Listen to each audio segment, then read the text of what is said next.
Buenas tardes. La enfermedad que les vamos a presentar nosotros es la enfermedad de Hirschsprung. Mi grupo está conformado por Juan Pablo Jaramillo, Natalia Gil, Santiago Sabogal y yo, Estefanía López. Bueno, primero lo que les vamos a mostrar es el artículo que escogimos. El título es Enfermedad de Hirschsprung. Los autores del artículo son Julio de Manuelas Jiménez y Luis de la Rubia Fernández. Y el lugar donde se hizo el estudio fue en el Hospital Clínico Universitario de Salamanca. Bueno, ahora, primero, ¿qué es la enfermedad de Hirschsprung? Bueno, esta enfermedad es una anomalía congénita de la inervación de los segmentos inferiores del intestino y normalmente se limita a la parte del colon. También podemos agregar pues, que esta patología se debe a la ausencia congénita de los plexos autónomos de Auerbach y de Meissner. El plexo de Meissner constituye como una primera porción del sistema nervioso entérico y el de Auerbach pues hace la otra porción, termina como de completar la otra porción.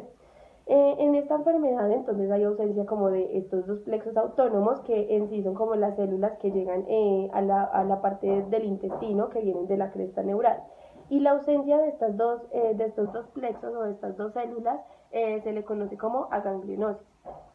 Otra forma de llamar la enfermedad es como megacolon agangliónico. Y pues además la afectación normalmente se da pues, solamente en la región rectosigmoidea. Bueno, Buenas tardes, mi nombre es Natalia Gil y yo les voy a hablar un poco sobre la etiología. Bueno, el origen congénito de esta enfermedad de este trastorno no se conoce muy bien, ya que las células al nacer, el bebé, están inmaduras, pero más que todo en la mucosa rectal. También este está relacionado con las causas genéticas. Hasta el momento se han descrito 11 genes que pueden estar involucrados con este trastorno en diferentes cromosomas. Bueno, las mutaciones que tienen estos cromosomas se relacionan con esta enfermedad. Algunos de esos cromosomas son el RED, el GDNF, entre muchos otros. Las interacciones de estas mutaciones son más conocidas cada día y pues están en el ojo de la investigación para poder saber el real trasfondo de este. Bueno, como les mencioné anteriormente, hay un gen que se llama el RED, que es el más común que se relaciona genéticamente con esta enfermedad. ¿Qué es el RED? El RED es el receptor transmembrana de la tirosinasa. Este está situado en el brazo largo del cromosoma número 10 y se detecta en un 50% en los casos familiares y el otro 20% son de casos esporádicos. Esto quiere decir que le tenía que tocar a la persona. bueno, ahora sigue patología, entonces como mencionábamos pues anteriormente, la patogenia y pues tanto la patogenia como la etiología pues de esta enfermedad es aún desconocida. Sin embargo se considera como una neurocristopatía y pues esto lo podemos explicar por medio de la migración cefalocaudal de las células que derivan de la cresta neural en el proceso de la embriogénesis.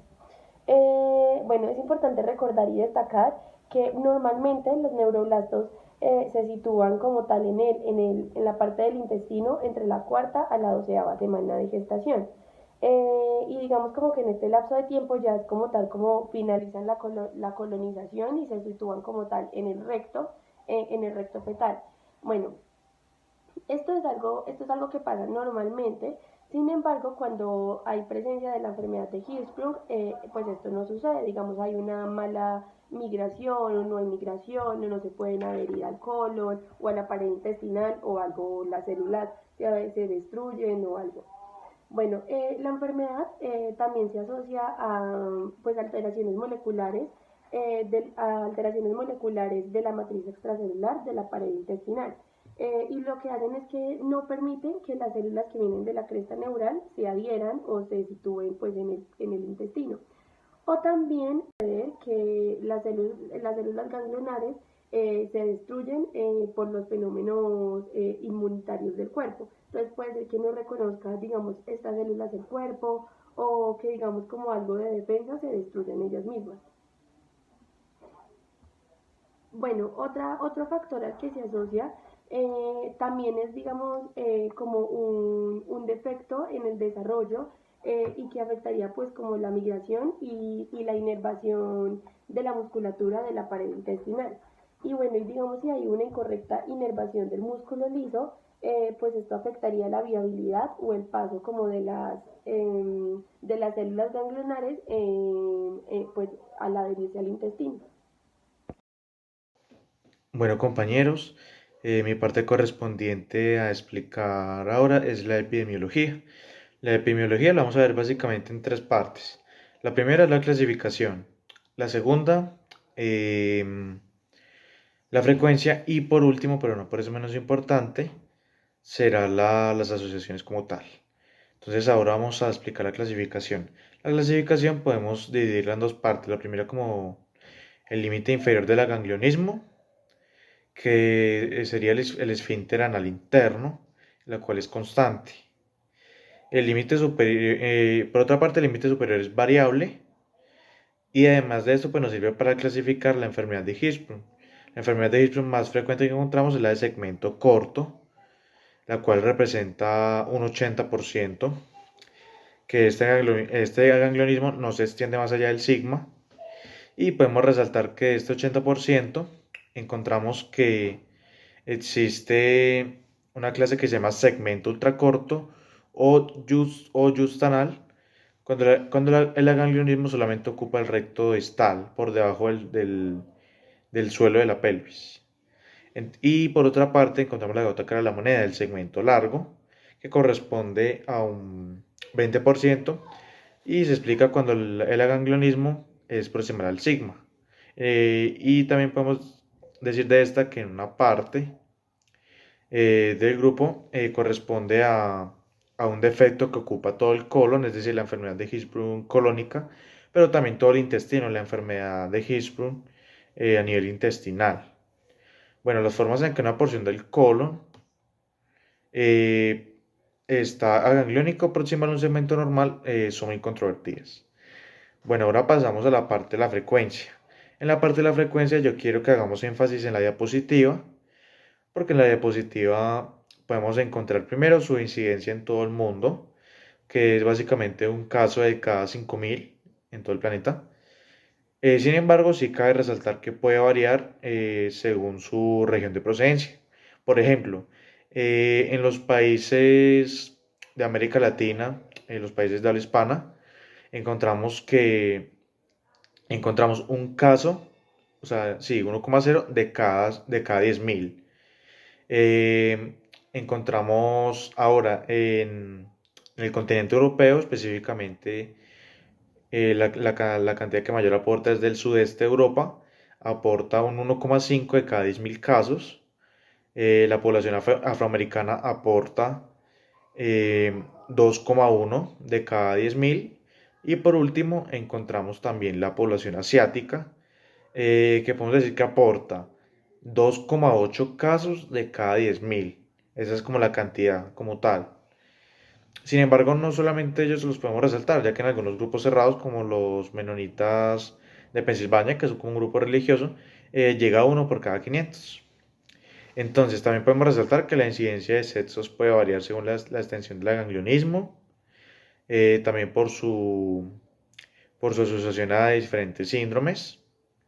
Y el aganglionismo de segmento corto es 4 veces más frecuente en varones. Y mientras que en el caso del segmento largo sería un caso más, sí, perdón, sería poco más de una vez con relación al segmento largo. Y en la enfermedad de Hirschsprung que se asocia al síndrome de Down, el ratio entre el niño y la niña llega a 10 de 1. Entonces existen antecedentes familiares que corresponden a un 7%, pero también hay que tener en cuenta que cuando encontramos una enfermedad de Hirschsprung de segmento largo, es decir, que es proximal al sigma, se puede incrementar esta cantidad a un 20%.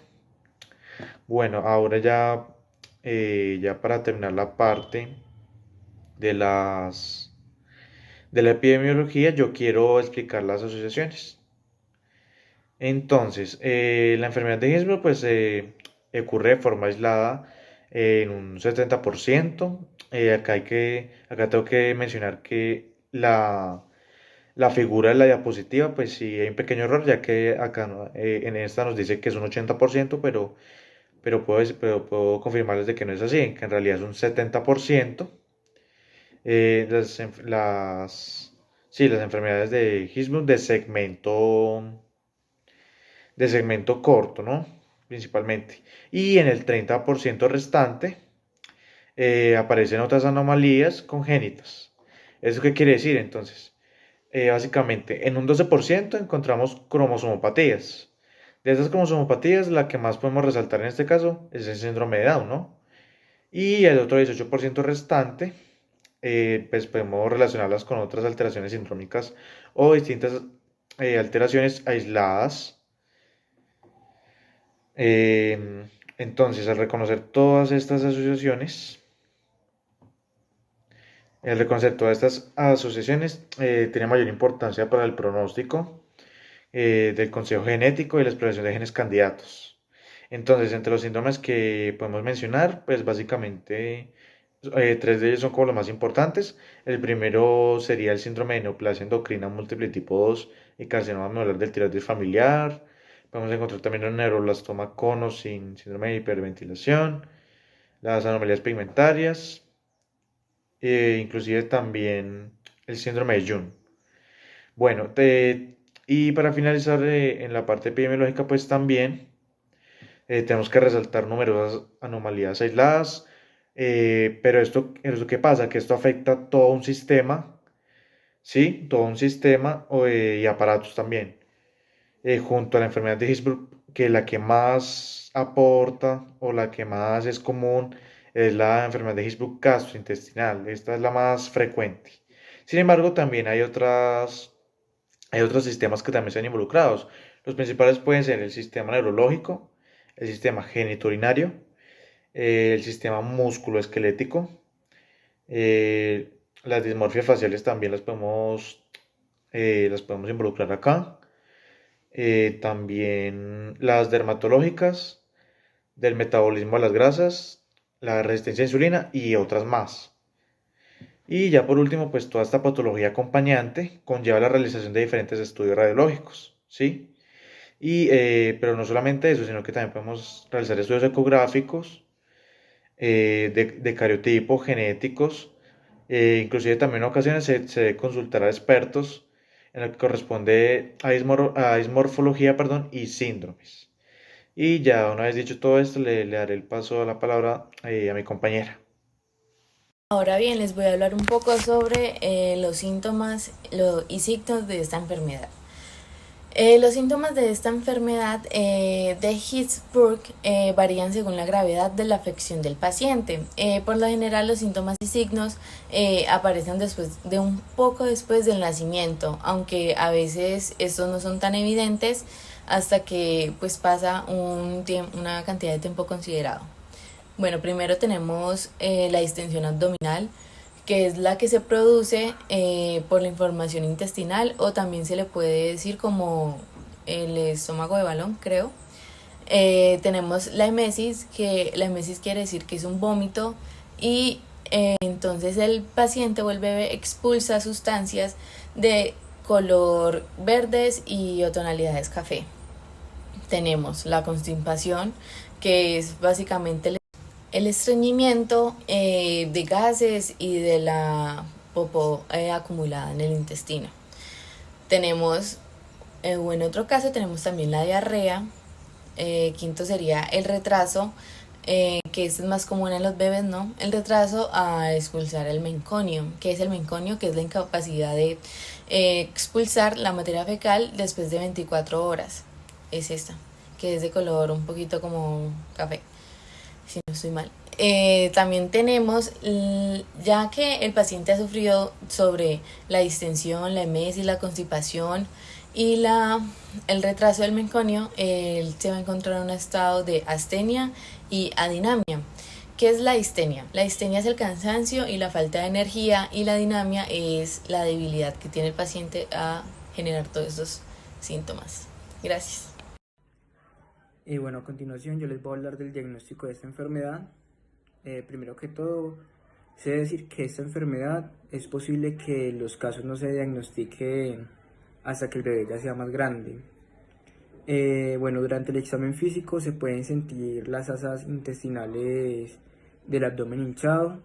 En el examen rectal se pueden revelar una pérdida del tono muscular de los músculos del ano. También los exámenes más utilizados para este diagnóstico es la radiografía de abdomen, que en lo que se va a hacer es distinguir las asas intestinales y se va a encontrar que estas no tienen aire en el recto. Bueno, también otra prueba diagnóstica es la manometría rectal, que en esa se va a hacer la introducción de una sonda. Y aquí lo que se va a hacer, lo que se va a encontrar es que hay una ausencia de relajación en el esfínter intestinal. Bueno, otro examen es el enema opaco, que este se basa en una radiografía de intestino grueso y de recto, y lo que se van a encontrar es que el intestino y el recto están vacíos. Y por último es una biopsia del recto, y lo que se va a hacer aquí es estudiar los tejidos del recto. Bueno, a continuación les voy a hablar de los tratamientos que hay para esta enfermedad. Como el tratamiento principal que encontramos es una cirugía, que sería una colectomía, y en esta lo que se va a hacer es, esta se hace para extirpar una parte del colon, que es la parte normal. También está un tubo rectal, que esto lo que es una sonda que se introduce cuando hay una acumulación de gases en el intestino. Lo que hace esta es ayudar a reducir pues esos gases. Y como último está un enema, que lo que hace este es un lavado del recto y de los intestinos. Bueno, y ahora ya como conclusiones, entonces podemos decir pues que en esta enfermedad tanto la patogenia como la etiología pues no han sido todavía como aclaradas. Sin embargo, exámenes, pruebas y otros métodos diagnósticos pues han evolucionado mucho, y pues gracias a esto ya podemos como dar diagnósticos acertados de la enfermedad y no llegar como a situaciones peores en las que se puedan presentar pues por ejemplo una enterocolitis, que es una inflamación del colon más grave y pues probablemente sea mortal. Ya para terminar, entonces, pues es importante recordar pues que el término neurocristopatía pues engloba como un conjunto de procesos en los que los que tienen en común un defecto. Entonces, puede ser, digamos, un defecto en el crecimiento, en la diferenciación, o en la migración de las células que vienen de la cresta neural. Y pues sabemos que hay muchas estructuras que se derivan pues de estas células embrionarias, y pues por lo tanto estos defectos pueden producir manifestaciones o cercanas o lejanas, y pues así conformando síndromes y enfermedades como es la que les hablamos el día de hoy, que es la enfermedad de Hirschsprung. Muchas gracias, y lo siguiente que van a ver son las bibliografías.